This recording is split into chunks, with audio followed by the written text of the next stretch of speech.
Hi, everybody, and welcome to our Women Transforming Manufacturing series. I'm Dana Arrowsmith, General Manager of Dean Houston, Nashville. Since our goal with this series is to learn more about the incredible women who are changing the face of the manufacturing industry, we're about to ask some really personal questions of Ashley Poe Thompson, Operations Manager of Polymer Drive at BASF in Chattanooga. So Ashley, did I scare you off a little bit with that intro and the reference to the personal questions, or are you still with us? No, I'm good. I'm ready. I'm ready for it. So let's go. Okay. I promise I won't get too personal.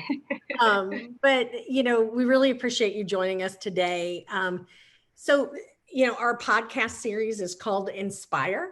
So let's start off with the most obvious question related to that. What was it that inspired you to, pursue a career in STEM?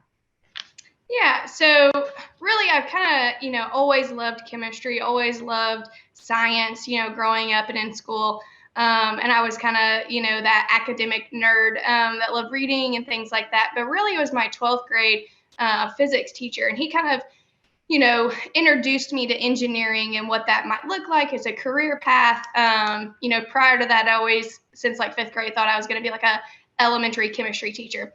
But then really it was like my 12th grade years when I got into engineering and all the possibilities that there are and just the different avenues that you can take with engineering into manufacturing or, otherwise. So that's really kind of what inspired me to get into engineering. And so now I'm here today with you. Awesome.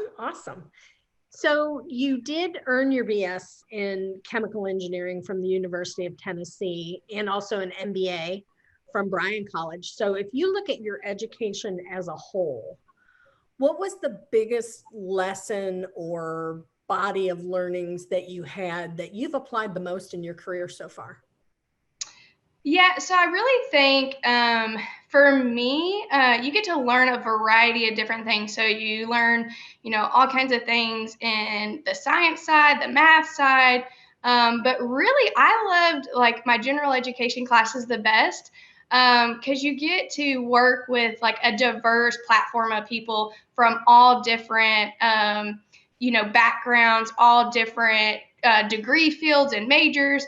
And so, really, what I learned through college and I've kind of applied in the workforce and through my continuing education is just, you want to continue that networking. You want to be open to meeting people and learning about new ideas and new things from someone who is completely different than yourself because you really get to just soak in all of that knowledge and all of that information that if you had only, hung out with like the same person that was in the same major that you were in, you really, you're like-minded. So you wouldn't get to experience those different sides of life or those different philosophies. And so really it was kind of more my general education classes that I loved the most.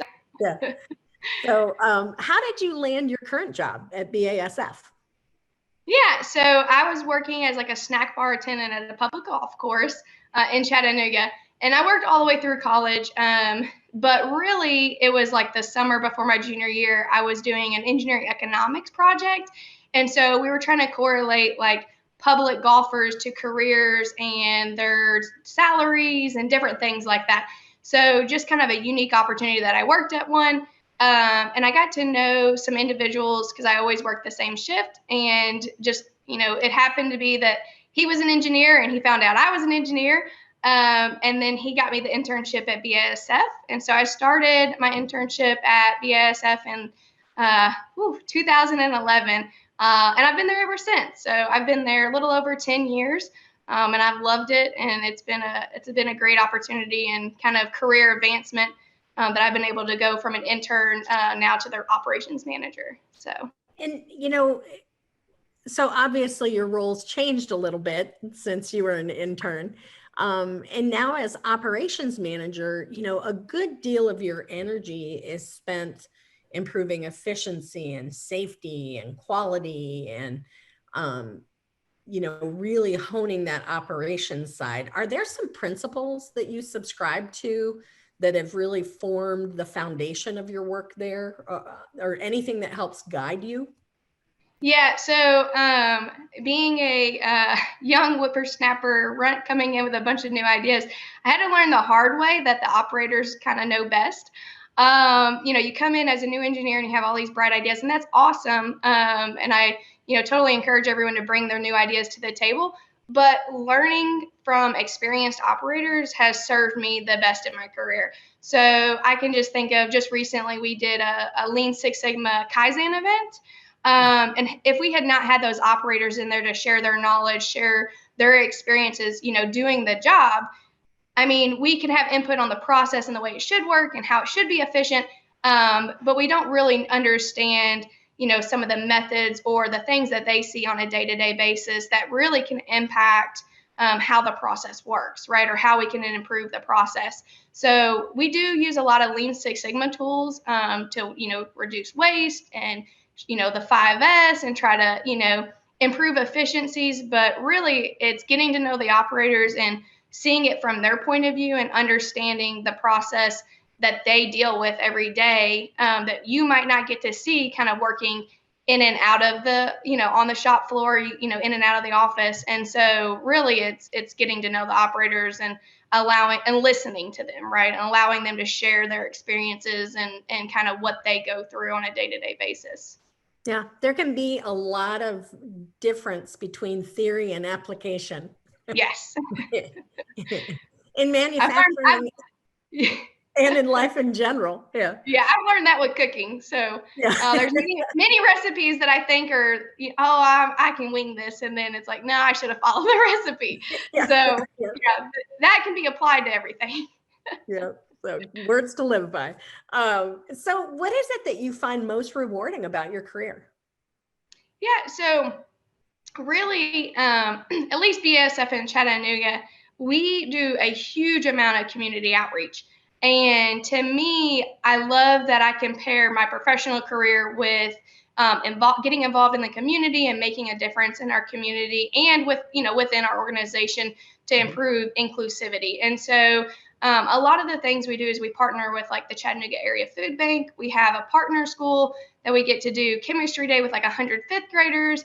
We do Read Across America Day and a lot of really interesting and neat stuff that we get to like partner with these kids at such an early point in their life and kind of introduce them to manufacturing, introduce them to chemistry and the opportunities that they, may not have thought that was out there for them. And then really within the workplace, just getting to be the voice of reason, right? Like I'm in a position where I can make an impact for others. And so getting to drive some of those policies and procedures to improve our work-life balance, our work atmosphere, just the overall morale and environment is something that I've really learned to love in my operations manager role. So previously as a process engineer, I was so into the day-to-day, shipping and receiving and production that I didn't really get to step back and see that side of it. And so I've really enjoyed as the operations manager getting more involved in, bettering our work environment, bettering our work-life balance for our employees and just the overall, inclusivity of our plant. No, that's fascinating. And it is, sometimes our views are very role dependent of what we Yes. see. So speaking of views, you've been in your position now for a little over a decade. What changes have you seen?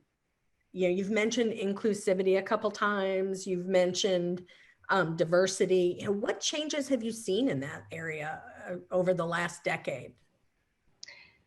Yeah, really. So I've got to see more women leaders come up in the ranks. And so, like, when I first started, I was like the only female engineer at the time. And so now we have like 5 female engineers.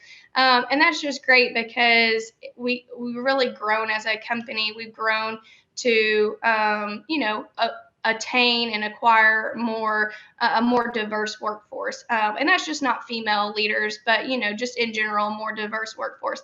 And really what that benefits us is, we get to see, like I said prior, we get to have all these like different views and backgrounds and cultures that you get to work with, and you kind of come out with all of these different ideas that you, if you were only with like-minded individuals, you wouldn't get to see that. Another thing that I've really grown or really seen over the last 10 years is a change in like our workforce age.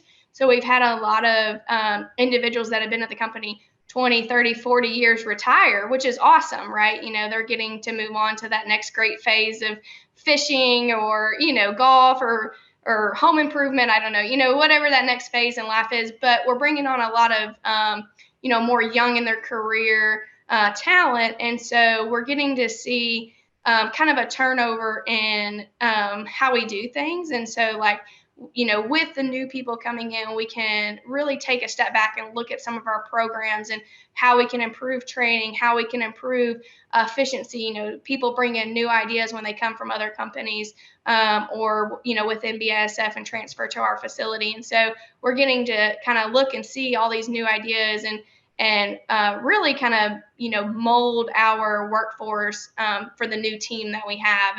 And so that's been really exciting to see as well. Yes. Well, I'm sure you're not alone in manufacturing in that regard. I think there's that seems to be most of the people that we work with that are in manufacturing. That seems to be a pretty common theme. So yes, I think it's a unique challenge for all of us. Yes. Challenge and an opportunity. So yes. So I'm very fortunate to serve under you in our Tennessee chapter of Women in Manufacturing, and you willingly jumped in to lead the charge to get this new chapter off the ground. And we've grown from roughly 0 to 150 members in less than a year. So why is this organization so important to you and to manufacturing in general?